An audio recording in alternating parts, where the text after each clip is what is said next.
जैसा कि आप लोग जानते हैं, हम लोग आईवीएफ की नॉलेज सीरीज पे काम कर रहे हैं, जिसमें हम आईवीएफ के बारे में 5 से 6 वीडियोस बनाएंगे, जिसमें आईवीएफ प्रोसेस को स्टेप बाय स्टेप मैनर में डिटेल में समझाने का हम प्रयास करेंगे, जिससे कि अगर किसी कपल को डॉक्टर ने आईवीएफ एडवाइस किया है तो वो अपनी जानकारी इस बारे में बढ़ा सके। मैं डॉक्टर निशांत दीक्षित हूँ। मैं निशांत फर्टिलिटी सेंटर पर एज ए आईवीएफ और टेस्ट बेबी स्पेशलिस्ट कार्यरत हूँ। आज की हमारी वीडियो में हम लोग बात करेंगे आईवीएफ के सेकंड स्टेप में, जिसको कि कहा जाता है हार्मोनल इंजेक्शन और कंट्रोल्ड ओवेरियन हाइपर स्टिमुलेशन। इस स्टेप के अंदर फीमेल पार्टनर को हार्मोन्स के इंजेक्शन दिए जाते हैं ताकि उनके ओवरी के अंदर फॉलिकल बन सके, एग बन सके। और अगर सही इंजेक्शन सही डोज में और अगर सही ड्यूरेशन के लिए दिए जाएं तो हमें अच्छी क्वालिटी के एग एम्ब्रियो मिलते हैं, जिससे कि हमें अच्छा रिजल्ट आईवीएफ का मिलता है।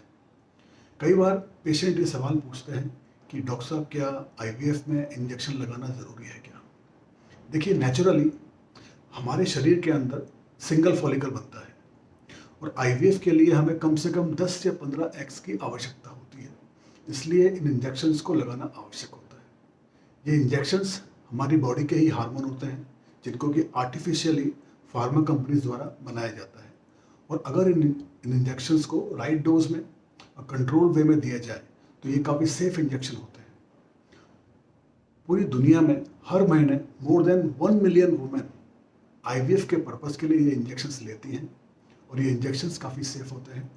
डेली बेसिस पे ये हार्मोन्स हमारी बॉडी द्वारा हमारे यूरिन और किडनी के माध्यम से एक्सक्रीट किए जाते हैं, इसलिए इन इंजेक्शंस को डेली बेसिस पे लेना होता है।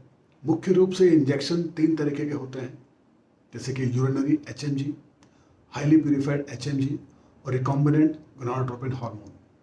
ये हार्मोन इंडियन और इंटरनेशनल ब्रांड्स के हो सकते हैं और इनकी कॉस्ट में लगभग 15 से लेकर 25% तक का डिफरेंस हो सकता है। सबसे इम्पॉर्टेंट बात जिसका हमें यहाँ ध्यान रखना होता है वो होता है कोल्ड चेन। जब इंजेक्शन को फार्मा कंपनीज में बनाया जाता है तो वहाँ से ये वेयर हाउस में आते हैं, स्टॉकिस्ट के पास आते हैं और वहाँ से फिर ये हॉस्पिटल में आते हैं। तो इस पूरे रास्ते के अंदर इन इंजेक्शन का जो टेम्परेचर है वो 2 to 8 डिग्री सेल्सियस के बीच में ही होना चाहिए, क्योंकि अगर इनका टेम्परेचर इस रेंज से बाहर निकलता है तो ये डायरेक्टली इंजेक्शंस की क्वालिटी पे असर डालते हैं, उनकी एफिकेसी पोटेंसी पर असर डालते हैं, जिससे कि हमें जो एग्स और एम्ब्रियो मिल रहे हैं हो सकता है उनकी क्वालिटी पे इसका असर पड़े और ये डायरेक्टली हमारे आईवीएफ के रिजल्ट को भी नेगेटिवली असर डाल सकता है। इसलिए हमें ये निश्चित करना होता है कि जो इंजेक्शन हम ले रहे हैं उनकी कोल्ड चेन प्रॉपर्ली मेंटेन हुई है। फर्स्ट डे हमारी इंटरनल सोनोग्राफी के बाद हमें 4 से 5 दिन के इंजेक्शन दिए जाते हैं। ये इंजेक्शन हैंड्स पे, बटक्स पे या थाइस पे कहीं भी लगाए जा सकते हैं। आजकल नई नई डिवाइसेस हैं आई हुई हैं, जैसे कि पेन आता है जिसकी निडल काफ़ी छोटी और पतली होती है, जिसमें पेन काफ़ी कम होता है। कई पेशेंट्स इन इंजेक्शन को हॉस्पिटल में खुद लगाना सीख लेते हैं और घरों पे वे खुद ही इन इंजेक्शंस को लगाते हैं। आगे बढ़ने से पहले अगर आपको ये वीडियो पसंद आया है तो प्लीज़ इसे लाइक करें, और अगर आप चाहते हैं कि आपको ऐसे जानकारी भरे वीडियो मिलते रहें तो प्लीज़ हमारे चैनल को सब्सक्राइब करें और बेल के बटन को दबाएं, ताकि जब भी नया वीडियो पब्लिश हो तो आपको इसका नोटिफिकेशन आए।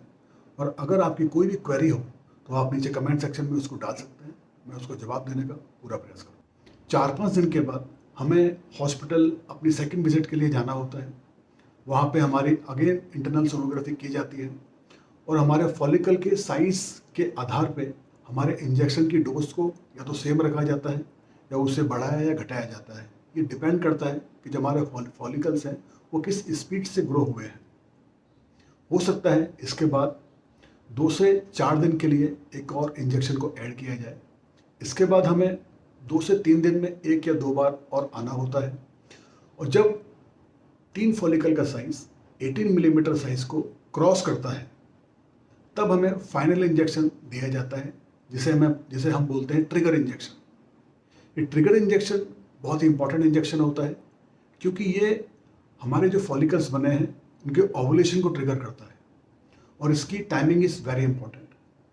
इस ट्रिगर इंजेक्शन के ठीक 35 से 36 घंटे के बाद ओवम पिकअप प्रोसीजर किया जाता है, जिसमें जो फॉलिकल हमने इंजेक्शन के द्वारा बनाए हैं उन फॉलिकल से oocytes मतलब एग को निकाल के हम एम्ब्रियोलॉजी डिपार्टमेंट में एम्ब्रियोलॉजी टीम को हैंड ओवर करते हैं।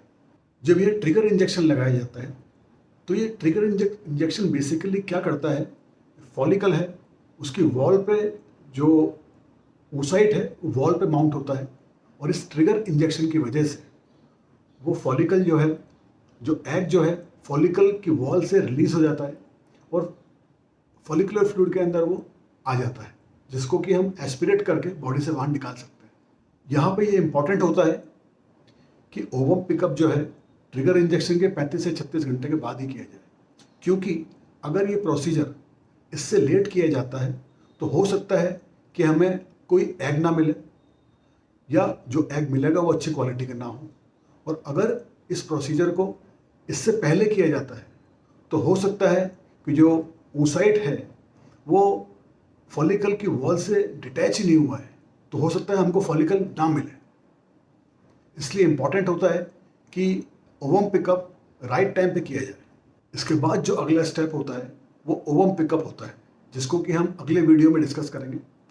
अगर आपकी कोई भी क्वेरी हार्मोनल इंजेक्शंस के बारे में है तो आप यहाँ कमेंट सेक्शन में उस क्वेरी को डाल सकते हैं, उसका मैं जवाब देने का पूरा प्रयास करूँगा।